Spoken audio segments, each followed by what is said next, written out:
space, the final frontier. Or, just another place that Sonic has visited and somehow isn't even the craziest place that he's been. Now, I'm not gonna lie, Sonic's time in space is a topic that I've put off doing for a really long time now. And if I'm completely honest, it's because I never really liked this arc when I originally read it. However, after finally reading it again all these years later, my opinion has actually kind of changed, and so I want to talk about this weirdly charming arc. Our story starts off with Sonic Adventure 2.5 Alpha, which is a really cool name that has little to nothing to do with Sonic Adventure 2. Basically, we get a recap of Shadow's life, being a whole test tube baby that was created for the government by a scientist named Gerald Robotnik, and then formed a friendship with the terminally ill daughter of said scientist who created him, and unfortunately that daughter ultimately died of lead poisoning in the back. Eventually, Shadow would be found by Eggman, who coincidentally is Gerald's grandson, and SA2 kinda went similarly, though not really. Shameless plug if you want to watch either the Rouge the Bat video or the Shadow the Hedgehog video that I have. Both of those kind of go into how Archie handled Sonic Adventure 2. Now, after the kind of similar events to SA2, Shadow was then picked up by an alien race known as the E.V.E, who then brought him back to full health and then dumped him into space to go fight some other aliens that were coming to invade Mobius. Now, what's the E.V.E.'s motivation here? Heck if I know. I wish I could say that I just skipped some details, but really it does start off kind of confusing here. So Shadow, the one singular guy, rushes to fight this invader ship and he's just shot. It's really kind of funny because the comic builds up that something big is going to happen, but no, he loses immediately and then he falls to Mobius. Alright, so Shadow crashes to Mobius and the planet is now threatened by non-E.V.E. aliens. These aliens are known as the Xorda, and through telepathy they speak to the creatures of Mobius, or rather Earth. So, in Archie, Mobius used to actually be called Earth, and it was more or less like our Earth until some pretty big shifts happen. Essentially, there was this really big disaster that pushed humans away, and what ultimately happened is that the other animals on this planet ended up evolving into the Mobo sapiens, or, just the critters we have running around, like the hedgehogs and echidnas and what have you. Now, we do get a little bit of a recap of how this happened through the Xorda, so we learn that back in the day when humans were in charge, the Xorda found this planet and they sent down an emissary to meet with the humans. Now, humans were kinda disrespectful. They ended up kidnapping the emissary and they dissected him. Honestly, it's not even all that far off from what I would think modern day Earth might do. So the Xorda reacted with what they called a gene bomb, and this was essentially bombs that cleared out all humans. However, the Xorda are pretty bonkers petty. So, learning that there are still humans on Mobius, e.g. Eggman and Snively, they are back yet again to bomb this planet to Kingdom Come. Everyone on Mobius then needs to band together to take on this threat.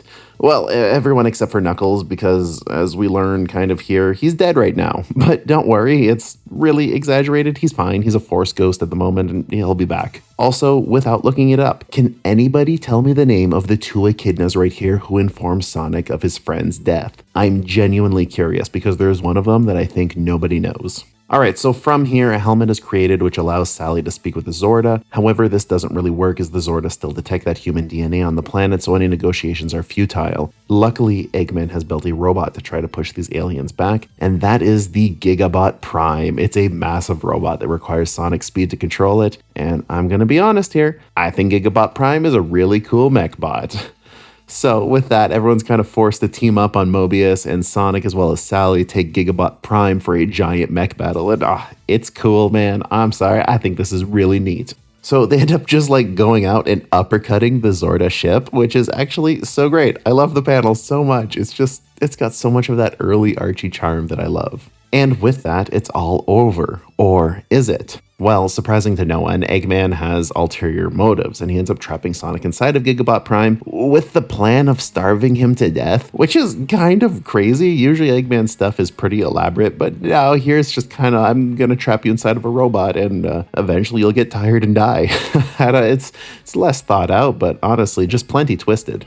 But just then, the Xorda return with the Quantum Dial. It's this sci-fi sundial that will create a black hole and destroy Mobius once the timer runs up. It's goofy, it's sci-fi, but honestly, kind of fun. So everyone here just kind of throws everything they've got towards the quantum dial in an attempt to destroy it, including Sonic, who is trapped inside of this big robot but still has control over the big robot. Maybe not well thought out for Eggman, who wanted to kill him inside of said big robot that I guess Sonic could have used to attack him. Anyways, every single weapon that goes up against this giant dial is ultimately destroyed, including poor Gigabot Prime. He was just too good for this world. Now, also, Knuckles is alive again. See, I told you, don't worry, he's back. And there is still some hope. We learned that if Sonic runs really fast counterclockwise, like in that one Superman movie, he can reverse the quantum dial and implode it. However, imploding it would also implode Sonic, and that would maybe kill him, we're not sure. With no other option, Sonic only has one thing to do, and that's running. He's gotta go fast, and fast he goes. With that, the dial goes boom, and everybody is saved. However, Sonic is gone, and everybody thinks he's dead. They end up building him a whole statue, they hold a funeral for him. Honestly, it's pretty intense. But actually, Sonic isn't dead. He's in space. So it took a minute, but we finally made it to space. A sleeping Sonic is then picked up by a giant robotic ant, which is piloted by a bunch of humanoid ants. A fun detail that I really enjoy here is that Sonic doesn't immediately understand all of them because, well, they are aliens. Sonic flees, but during this time, a bunch of alien dragonflies attack, and Sonic takes this opportunity to run off. However, he then feels bad for his ant captors, so he rushes back over, beats up those dragonflies, and learns that the ants can speak telepathically,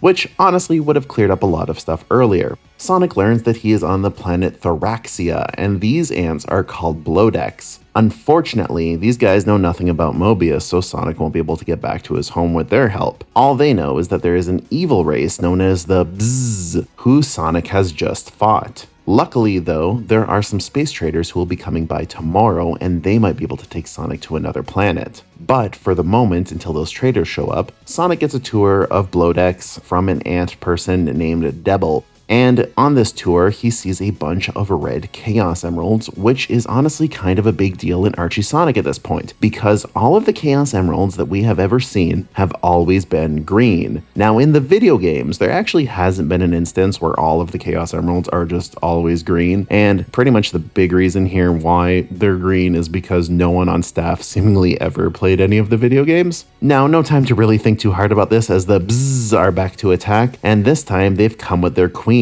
So Sonic decides to absorb the power of the 6 red emeralds, because 6 was the number of the total amount of emeralds in the original Sonic game, and the goal is to go super like he usually does. However, what's kind of interesting here is a Super Sonic appears and takes down the Queen, but this Super Sonic isn't Sonic. Instead, this Super Sonic is a faker who then starts attacking everybody else. Sonic chases down this false Sonic, and the two of them have a fight, as evil Super Sonic just wants to destroy every planet in the galaxy. However, things are kind of anticlimactic here, as evil Super Sonic ends up just kind of vanishing away forever. You know, they hand wave it as like Sonic can't stay super forever, so like a super clone can't stay around forever. Which I get, but like at the same time, I don't know, man, it feels kind of lazy to go that way. Whatever. So Sonic gets picked up by some new aliens, and they give him an earpiece that allows him to translate pretty much any language that he hears. Don't get too attached to any of these aliens, because Semarent 16, the 81st orb of this system's TriStar, just blew up. I don't know what really any of that means or why any of this is important, but time is running short because with the explosion here, there's a bunch of debris flying around and it's going to destroy the ship, so all these aliens have to get to their escape pods. Now, unfortunately, these aliens are just super exact, and there are only enough escape pods for the amount of crew on board the ship, and with Sonic here, it throws the number off. So Captain O, which is the name of the captain here, told you don't get attached, ends up stabbing Sonic with his tail, and that paralyzes Sonic, so O then places Sonic inside of the escape pod, and he goes down with his ship. Sonic then cries over the death of a guy he just met a few minutes ago, and we, the reader, are going to forget about him pretty soon. Honestly, I kind of bashed on this a little bit, but I really love the next part. Sonic lands on a planet, which just kind of seems to evolve super quickly. It starts off completely barren, however, before he knows it, microorganisms on the planet start to grow into a civilization within hours. And they base their whole society around Sonic, which they believe to be some kind of immortal god, and I love it so much. It's such a funny, creative idea. These aliens call themselves the Azerites, and now that they are super advanced, they created a device that allows them to slow down speed a little bit so that they can talk to Sonic before they die. I find the whole situation just really interesting, and the idea that this race worships him like some kind of god is really fun, and even funnier is the fact that they end up building him a spaceship in his own image. Honestly, the whole thing feels like the plot to a Star Trek episode. I'm totally here for it. I kind of wish that every issue was kind of like this, just fun, goofy space nonsense, and like it will be space nonsense, but this one here is peak in my opinion. So going forward, Sonic is then pulled over by some space cops and is introduced to Commander Bagbar Breeblebrox. Quick pause here, but I really like all of the alien designs on this ship. As it turns out, this asteroid belt that Sonic finds himself in is actually the remains of a planet that has since been destroyed by a creature known as E.V.E. E.V.E. actually originates from Mobius, with her name meaning exponentially versatile evolvenoid, and was created by Robotnik. Now, this creepy little critter here was basically unstoppable on Mobius and can turn into anything, so instead of fighting it, Sonic convinced it to go off to the stars, which honestly was kind of anticlimactic and unfortunately created an absolute menace in space. And Sonic, being the one who just now admitted to his new pals here that he convinced this genocidal maniac to go out into space, is now being pursued by Commander Breeblebrox. So, meanwhile, Sonic tries to get to a planet of Big Chin Chads in hopes that he could get there before E.V.E. gets there, but he's too little too late. E.V.E. kills all of these Chads and then just kind of goes off into space. So E.V.E., who is a big old machine thing, ends up getting caught by both Sonic and Breeblebrox, with the latter attacking her. However, nothing that either of them seem to do really have any effect on her, and E.V.E. ends up wormholing Breeblebrox's fleet away while sucking Sonic in. Now, once inside of this giant metal E.V.E. dome, Sonic meets with Sally, who is inexplicably there, and as you may have guessed, it is just a distraction created by E.V.E. Also, E.V.E. is far less uggo than she originally was on Mobius. We love a glow up here.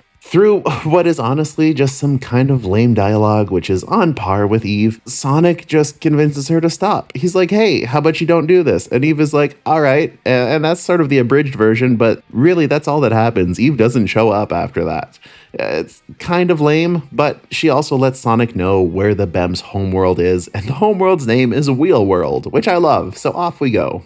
Now, on his way to Wheelworld, Sonic has to stop at one point, and we get one of my favorite openings to any of the comics. It starts off with Sonic in a race with a bunch of really fast aliens on some unknown planet. But it's not just any race, it's a race to see who's the fastest, in what honestly feels like a very Phantom Menace feeling plot where Sonic has to win in order to keep his ship. Also, I'm kind of in love with the alien names all throughout this comic, but these ones specifically, all lined up one after another, really reminds me of like a fighting game that you might hear an arcade yelling about, like choose your character, Scarab, Grebo, Nordon, Kirta, Burdai, and of course, Sonic the Hedgehog. I'd play that game. It sounds goofy, but fun. Now, during this race, things get dirty, people start fighting each other, and unfortunately, just as Sonic starts winning, Scarab, which is spelled with 2 B's, ends up pushing Sonic aside, and Sonic loses. So he is not the fastest thing alive when it comes to planets outside of Mobius.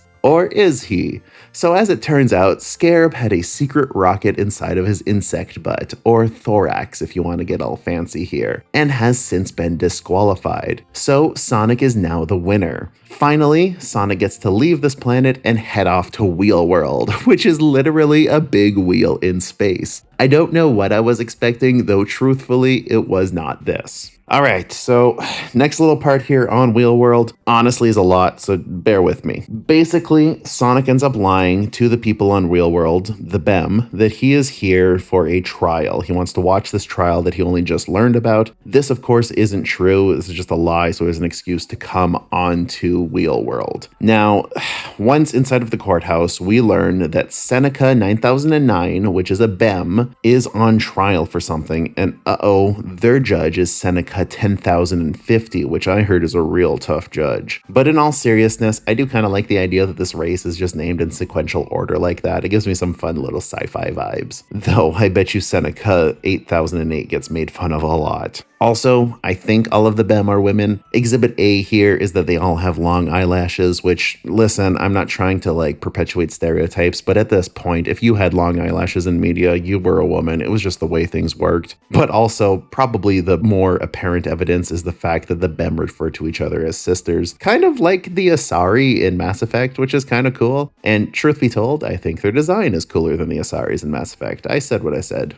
So we end up learning that Seneca 9009 found a planet inhabited by robotic people who lived in a super polluted atmosphere. But these weren't robots. Instead, they were like living organisms who essentially evolved to be metallic people. Pretty cool. So Seneca 9009's crew spent the next 50 years creating an invention that could de-roboticize them. For some reason, I actually don't know why they decided to do this. They say that Seneca 9009 went back to the High Council and had this plight where she said that these people wanted to be de-roboticized, but they also make it sound like perhaps this was just a lie that Seneca 9009 made up. So I don't know if Seneca 9009 just wanted to do experiments or what. But anyways, Seneca 9009 got permission. They de-roboticized a couple of citizens, sent them back on their planet, and it turns out that, surprise to no one, these people evolved for a reason. And they evolved to have this strong metallic outside shield because their atmosphere is just literally deadly. So back on the planet, they end up dying because they are no longer robots. And Seneca 9009 gets punished. However, this isn't why Seneca 9009 is on trial today. It's just one of the reasons. So after this happened, for thousands of cycles, however long that might be, I don't know how long a cycle is, Seneca 9009 and their crew went out searching the universe after being punished for killing those Tin Men. And while on this expedition, they wound up finding Mobius. So through hidden spy cams the BEM had inside of Robotnik's base, which I'm not sure how or why they are even there in the first place, we end up seeing footage and we learned that Robotnik was roboticizing people. Surprise to no one. However, what is interesting is the person that he's roboticizing, which is an eye patch wearing fellow right here, and this guy is Amadeus Prower, or,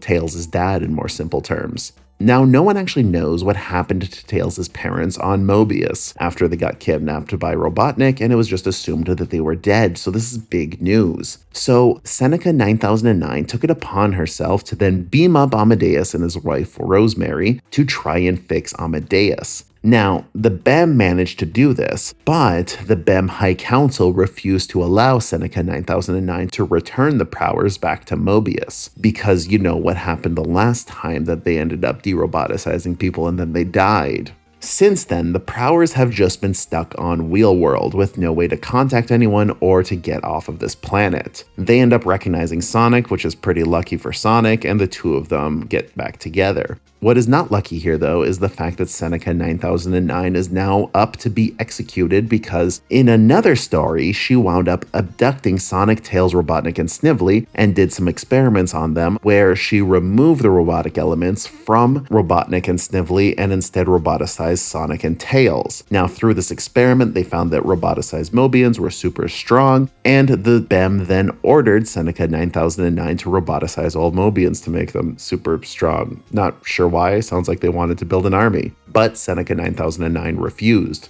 So Sonic feels bummed that Seneca is going to be put to death, and to make things even worse, his ship is being taken apart. As it turns out, the BEM have just disallowed anyone from Mobius to ever leave ever. However, in an interesting twist, Seneca 10,050, who I mentioned earlier as that chief magistrate, shows up and winds up telling Sonic that she is actually on Seneca 9009's team and thinks that Seneca 9009 has actually done enough to atone for her issues that she had caused with those tin people way back when. So she is going to help Sonic and friends escape. The idea here is that Sonic first needs to bust Seneca 9009 out of prison to stop them from being killed. Now, once broken out, the two Senecas, the two Prowers, and the one Sonic make it to a ship port which only has one ship in it, and only one person can fit inside. Sonic ultimately ends up taking it, and the BEM believe that this is Seneca 9009 that has escaped inside of this ship. Sonic escapes, and everyone is just kind of stuck. Like, Seneca 9009 has to live in secret exile for, I guess, forever, and Seneca 10,050 just goes on living life as a double agent, and the Prowers are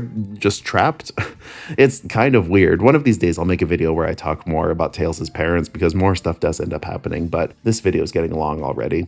Now, the Prowers do have some hope, though, for their son. You know, they want Sonic to share that they are still alive, and they pack along this gift and give to Sonic so that he can pass it along to Tails, with the hopes that it will surely be delivered soon. And, I guess the definition assume is debatable, because Sonic lands on Mobius, he ends up fighting Robotic, he smooches Sally, it's business as usual, everyone's happy that Sonic isn't dead, but Sonic seems to have forgotten about that gift, like, completely. 5 issues later, both Sonic and the writers, I guess, remembered about what happened on Wheelworld, and Sonic finally gives Tails his gift, which ends up playing a hologram of his parents for him, which is kind of nice. And that there more or less wraps up the story of that time Sonic went to space. And I gotta say, I actually liked it a lot more than I thought I would. It was a lot of fun. Truth be told, some of it kind of felt a little bit like prequel Star Wars, which, you know, some people like, some people don't like. Some of it felt a little bit too out there for me at certain parts, and like just a little bit too complicated. However, I'm a sucker for sci-fi in general. I thought a lot of this was, quite frankly, a lot of fun, and you could tell that the writers were having a good time. Obviously, there are a lot of references to a lot of different things. Two of the biggest ones in here has got to be in Sonic the Hedgehog issue number 126, when Sonic finds those red Chaos Emeralds and goes super and the evil Super Sonic shows up. It's a clear reference to Fleetway's Super Sonic, which is an evil version of Sonic. And of course, in Sonic the Hedgehog 128, we get to see Bagbar Beeblebrox, who is, oh boy, 1 second. How do we actually say his name? We get to see Bagbar Beeblebrox, who is, of course, a reference to Zaphod Beeblebrox from Hitchhiker's Guide to the Galaxy. Fun little reference there. You know, I feel like also that whole race part was a reference to Phantom Menace. It just felt way too similar to me, but maybe it wasn't. I don't know. You let me know what you think on that one. But all in all, this was pretty cool. I want to thank people who kind of continued to suggest this comic to me, because honestly, I don't think I would have ever gone back to it. And I'm really glad I did, because it was fun, creative, and unique. Just a good time. I enjoyed it. I'd love to hear what you guys think inside of the comments. And of course, if you enjoyed it, it would mean a lot if you gave it a like, if you subscribed, also if you passed it around with people who you think might like it as well. That all helps me a ton. But of course, you are not obliged to do that. It's only if you think it really, really deserves it. At the end of the day, I can't tell you what to do. I'm not your boss. I just hope that you have a good one.